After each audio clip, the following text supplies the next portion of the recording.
Sono in 9 puledri di 2 anni al via per questa prima corsa. L'ultima corsa per 2 anni per questi cavalli. Poi entreranno ovviamente nella stagione dei 3 anni. Si va in partenza, una corsa che chiama da 1.000 a 9.000 euro in carriera. Ottimi soggetti al via.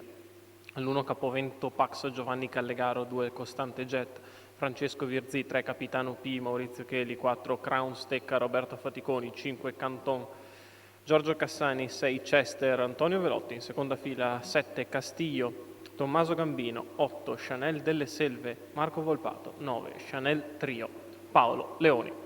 Allineamento completato, i cavalli che vanno in partenza. Problemi per Castillo dalla seconda fila.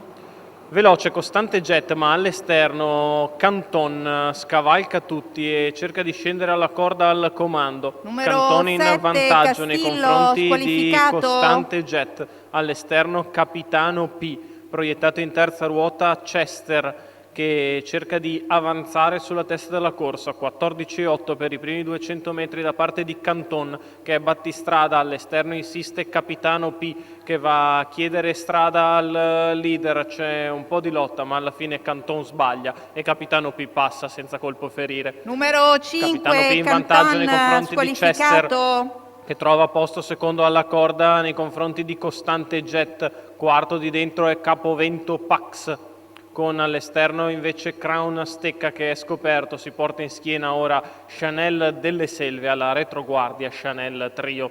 Si viene al passaggio davanti alle tribune con Capitano P leader nei confronti di Chester. Terzo in corda è sempre Costante Jet. All'esterno richiesto Crown Stecca, prova ad avanzare in mezzo alla pista allora Chanel delle Selve in costante anticipo su Chanel Trio. Al momento però non progrediscono le due femmine dalla retroguardia e Capitano P ha guadagnato 4 lunghezze di vantaggio nei confronti di Chester, che prova ad impegnarsi all'inseguimento. È richiesto anche il 2 di Costante Jet in terza posizione. Sposta allora Capovento Pax, che va a portarsi a lato di Chester e tende già a passare per mettersi in caccia di Capitano P, che però ha vantaggio importante, 20 metri di vantaggio. Con la dritta di là passata in 15,5 in vantaggio Capitano P. Prova ad arrivare Capovento Pax, che arriva a doppie palate rispetto al battistrada, prova a portarsi a tiro. Vediamo se Capitano P col cavallo accanto ripartirà. Sembra disimpegnarsi in maniera totale, si è allargato sull'ultima curva. Adesso arriva il cavallo, Capitano prova a ripartire, Capovento insiste all'esterno,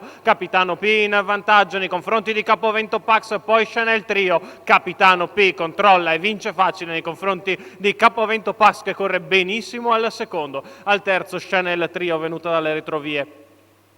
31,4 la chiusa, 1,16,6 il ragguaglio cronometrico, qualche problemino di carattere. Gli ultimi 600 metri si è abbandonato, si è visto da solo Capitano P, ma quando ha visto arrivare Capovento Pax è ripartito, ha vinto in mano. Terzo successo in 3 uscite in carriera per il portacolori di Otello Zorzetto, la scuderia Calesso Filomena. Andrea Sarzetto al training, Maurizio Cheli che lo interpreta da catch.